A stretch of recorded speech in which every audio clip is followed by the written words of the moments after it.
ధర్మపురి క్షేత్రం ప్రత్యేకత ఏమిటి? యమధర్మరాజుకు ఆలయం ఉందా?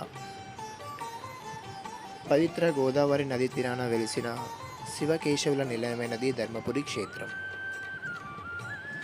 ఈ క్షేత్రంలో శ్రీ లక్ష్మీనరసింహస్వామి దేవాలయం, శ్రీ రామలింగేశ్వర దేవాలయం మరియు మసీదులు పక్కపక్కనే ఉన్నాయి. అనాది నుంచి శైవ, వైష్ణవ, ముస్లింల మత సామరస్యానికి ప్రతీకగా నిలిచింది ధర్మపురి క్షేత్రం.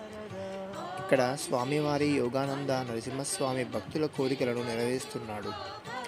ఈ ఆలయంలో లక్ష్మీ నరసింహస్వామి ప్రభువు యొక్క 2 విభిన్న విగ్రహాలు ఉన్నాయి. ఈ విగ్రహాలలో పురాతనమైన దాన్ని పాట నరసింహస్వామి అని పిలుస్తారు, అంటే పాత నరసింహస్వామి, మరియు తర్వాత స్థాపించబడిన ఆలయాన్ని కొత్త నరసింహస్వామి అని పిలుస్తారు, అంటే కొత్తది. ధర్మపురి లక్ష్మీ నరసింహస్వామి ఆలయం రాష్ట్రంలోని వేద బ్రాహ్మణులకు ముఖ్యమైన స్థావరాల్లో ఒకటి. ప్రతి ఏటా మార్చి, ఏప్రిల్ మాసాల్లో ధర్మపురిలో జాతర సాగుతుంది. డిసెంబర్లో మోక్షద ఏకాదశి వేడుకలకు లక్ష్మీ నరసింహస్వామి ఆలయం భక్తులతో రద్దీగా ఉంటుంది.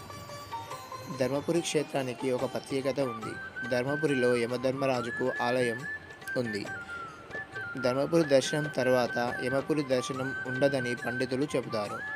యమలోకంలో నిత్యం పాపుల్ని శిక్షిస్తూ ఉన్న యమధర్మరాజు తీరిక లేకుండా గడిపే యముడు ఒకరోజు ధర్మముగి వచ్చి సమీపంలోని గోదావరిలో స్నానం ఆచరించి స్వామివారిని దర్శించుకున్నాడని, అక్కడే నివాసం ఏర్పరచుకున్నాడని పురాణగాథల్లో రచించి ఉంది.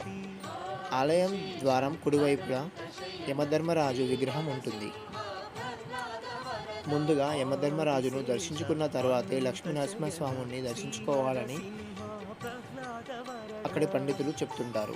ఇది ధర్మపురి ఆనవాయితీగా వస్తుంది. ఏ ఆలయానికి లేని మరో ఆచారం ధర్మపురిలో కొనసాగుతుంది.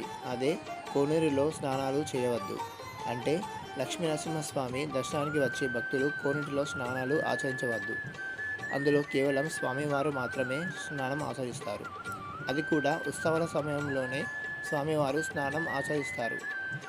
ధర్మపురికి వచ్చిన భక్తులు గోదావరిలోనే స్నానాలు ఆచరించి ఆలయానికి వస్తారు.